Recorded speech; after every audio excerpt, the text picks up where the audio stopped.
Doctor Sreevarma ஆயுள் தரும் ஆயுர்வேதா அறுவை சிகிச்சையில்லா குணம் ஆயுள் கால நிவாரணம். வணக்கம். இன்றைய தலைப்புச் செய்திகள்.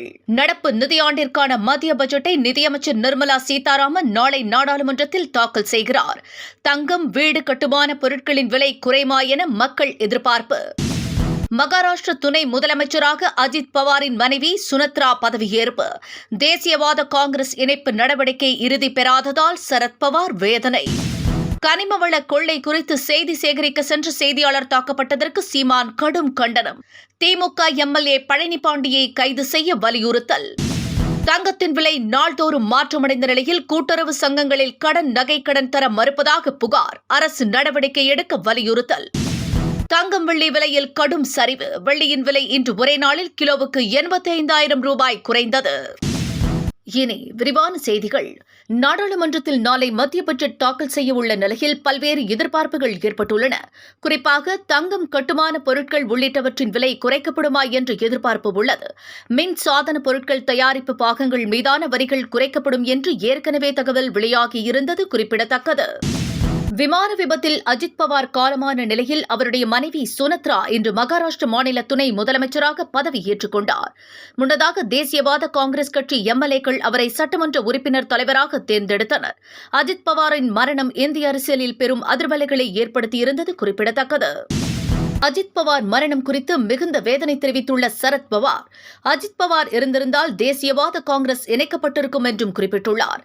தேசியவாத காங்கிரசின் இணைப்பை அஜித் பவார் இறுதி செய்திருந்ததாகவும் சரத் பவார் கவலையுடன் தெரிவித்திருக்கிறார். கரூர் அருகே கனிமவள கொள்ளை குறித்து செய்தி சேகரிக்க சென்ற செய்தியாளர் தாக்கப்பட்டதற்கு சீமான் கடும் கண்டனம் தெரிவித்துள்ளார். திமுக ஆட்சியில் ஊடகவியலாளர்களுக்கு பாதுகாப்பு இல்லாத சூழல் நிலவுவதாகவும் ஆட்களை வைத்து செய்தியாளர்கள் மீது தாக்குதல் நடத்திய திமுக எம்எல்ஏ பழனிபாண்டியை கைது செய்ய வேண்டும் என்றும் அவர் கூறியிருக்கிறார். திமுக ஆட்சியில் கனிமவள கொள்ளை உள்ளிட்ட நடவடிக்கைகள்தான் முதன்மை பெற்றுள்ளதாகவும் சீமான் விமர்சித்திருக்கிறார். கூட்டணி குறித்து அனைத்து தரப்பும் தங்களிடம் பேச்சுவார்த்தை நடத்தி வருவதாக ராமதாஸ் ஆதரவாளர் ஜே.கே. மணி தெரிவித்துள்ளார். விருப்ப மனு அளித்தவர்களிடம் தைலாபுரத்தில் இன்று முதல் நேர்காணல் தொடங்கியது. இந்த நிலையில் செய்தியாளர்களை சந்தித்த அவர் வெற்றி கூட்டணியை கண்டறிவதில் சிக்கல் இருப்பதால் தாமதம் ஏற்படுவதாகவும் கூறினார். தொடர்ந்து உச்சத்தில் இருந்து வந்த தங்கம், வெள்ளியின் விலை இன்று கடுமையாக சரிந்தது. இன்று தங்கத்தின் விலை சவரனுக்கு ஒரே நாளில் 9,520 ரூபாய் குறைந்தது. கடந்த 2 நாட்களில் தங்கத்தின் விலை சவரனுக்கு 15,200 ரூபாய் சரிந்தது.